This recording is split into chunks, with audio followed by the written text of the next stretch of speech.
Video viral होतोय त्यामध्ये तुम्ही मुलींना शिवीगाळ करताना किंवा अभद्र बोलताना दिसताय, त्यावरती सोशल मीडियावरती देखील कमेंट विरोधात तुमच्या पाहायला मिळतात, काही समर्थनात पाहायला मिळतात. काय घडलं होतं नेमकं? प्रथमतः तर माझ्या त्या लँग्वेज बद्दल आणि माझ्या त्या वर्तणुकीबद्दल मी आधी मनापासून त्या पोरींच्या आईंची आणि ज्यांचं मन दुखावलं त्यांची मी माफी मागते.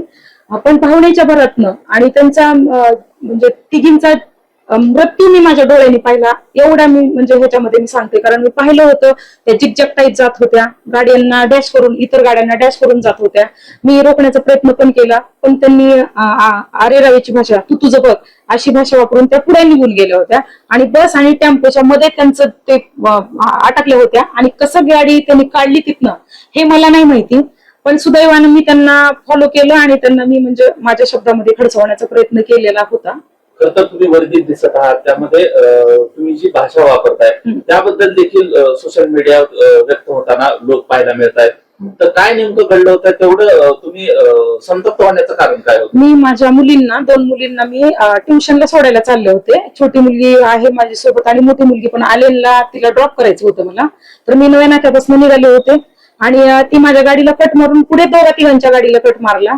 त्यांच्यामुळे, त्यांच्या रॅश ड्रायव्हिंगमुळे त्यांना तर इजा होणारच होती, पण अदर लोकांना पण काही घटना घडल्या असत्या आणि तेव्हा जर समजत असतं काही झालं असतं तर मी स्वतःला माफ करू शकले नसते.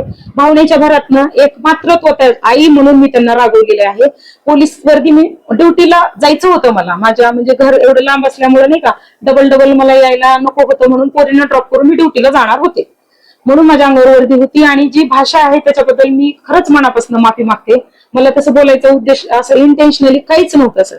फक्त मला त्यांना रोखायचं होतं आणि त्यांना समज घालायची होती बस. वडिलांना फोन लावा असं म्हणले असताना त्यांनी म्हणजे मजाकमध्ये घेत होत्या, लावत नव्हत्या फोन. शेवटी लावलाच नाही त्यांनी फोन, म्हणून मला त्यांनी ते सोडून निघून जावं लागलं.